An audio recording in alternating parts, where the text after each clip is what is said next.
कारक विभक्ति कारक विभक्ति कारक केते प्रकार क्यों कारक रे के विभक्ति प्रयोग करा जायछि।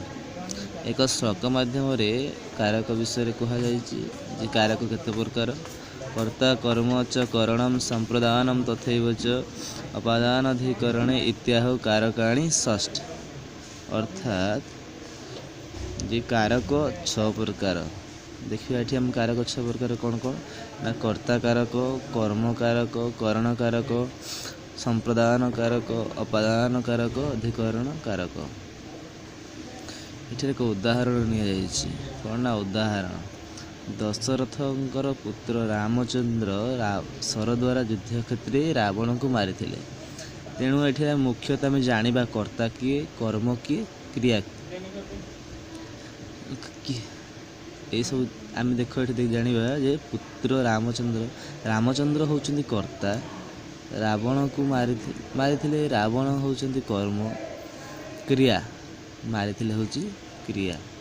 ताले दशरथ से पुत्र रामचंद्र शरेण युद्ध क्षेत्र रावणम हतवान ताले एटी कोन जानिबा कहथिले आमे जे कर्ता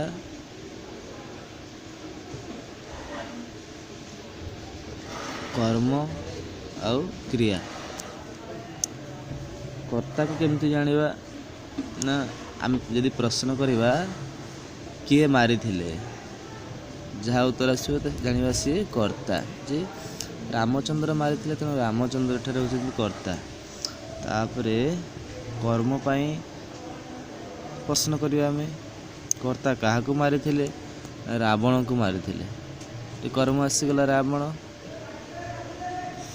क्रिया क्रिया पाई प्रश्न करवा कर्ता कौन करथिले ना कर्ता मारी थिले बा हतवान क्रिया पाईगले। तेणु आम प्रथम विभक्ति पढ़ा प्रथम विभक्ति कर्ता कारक प्रथम विभक्ति होता है।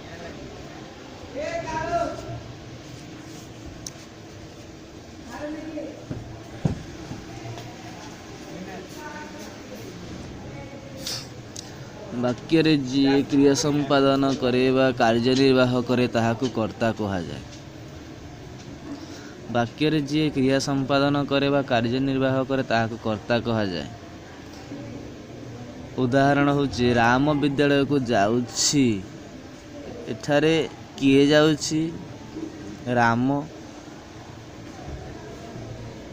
जाउछि क्रिया संपादन किए करुछि ना राम तेणु जे क्रिया संपादन करे ताकू आमे कर्ता बोली कहबा। तेणु लेखा हैला जे राम विद्यालय गच्छति राम कर्ता जानली। तापरे संपूर्ण मूल सूत्र भाव रे केतरी सूत्र प्रयोग करा जायछि ताकू आमे धीर स्थिर भाव रे देखिबा। जे प्रथम सूत्र होउछि प्रातिपदिकार्थ लिंग परिमाण वचन मात्रे प्रथमा। अर्थात प्रातिपदिक अर्थ लिंग परिमाण वचन मात्रे प्रथमा।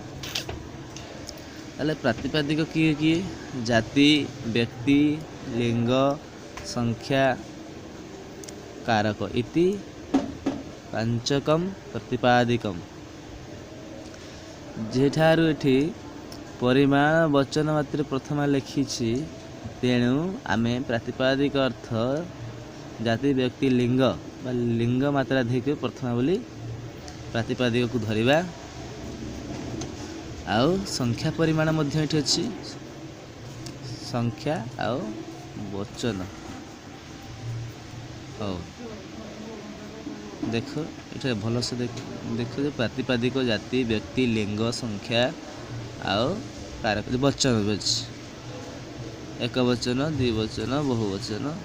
तेणु मुख्यतः भाव में लिंग मात्राधिक प्रथम भाव जाना संख्या मात्रे प्रथम बोली जाना आउ परिमाण मात्रे प्रथम बोली जाना। ये बुझे कि कहुई लिंगार्थी प्रथमा परिमाण मात्रे प्रथमा संख्या मात्रे प्रथमा। लिंगार्थे लिंग दुई प्रकार नियत लिंग आउ अलिंग। नियत लिंग कि कृष्ण स्त्री ज्ञानम इत्यादि कृष्ण पुलिंग स्त्रीलिंग श्री, ज्ञान होची क्लीबलिंग। तापर अलिंग किए उच्चई नीचई क्लीबलिंग। लिंगार्थे प्रथमा, परिमाण मात्रे प्रथमा, संख्या मात्रे प्रथमा। लिंग अर्थ दुई प्रकार लिंग, नियत लिंग अनियत लिंग। नियत लिंग पुणी तीन प्रकार, पुल्लिंग स्त्रीलिंग क्लीबलिंग। अनियत लिंग व अलिंग उच्चई नीचई इत्यादि। परिमाण मात्रे प्रथमा, जोड़ी बेसी जहाँ को आम गणी पार नथिबा से जगह आम परिमाण अर्थ को बुझे ताकू प्रथम विभक्ति ग्रहण करवा। द्रण बिरीही, आम गौणीय बिरी को गणवा अति कष्ट। तापर तृतीय संख्या मात्रे प्रथमा, एक दो बहव, एक वचन एक दो बहव। तापर सूत्र 2 संबंधनी च, संबंधन पदधारे प्रथम विभक्ति होता है। उदाहरण स्वरूप हे राम, हे छात्र, हे राम। आम जानिबा जे जहाँ को संबंधन कर जाए ता पूर्वर हे राम हेर प्रयोग कराई था। तेणु जो हे थी जानिबा आम प्रथमा कि संबंधन सूचक बुझाउथबो जानिया प्रथम विभक्ति।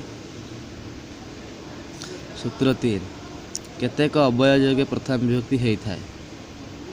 नाम एक अवय, इति एक अवय, यही अवय जगह प्रथम विभक्ति होता है। नाम हिमालय नाम रे बड़ पर्वत अच्छी, हिमालय नाम नागाधिराज अस्ति। नाम अवय जगह प्रथम विभक्ति होती, नागाधिराज प्रथम विभक्ति होती।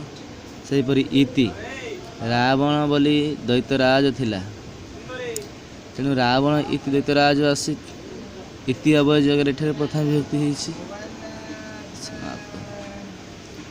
भिडियोटी को बड़ स्क्रीन कर देखंतु, बहुत भल देखा जाए। द्वितीय विभक्ति परवर्ती क्लास रे देखिबा।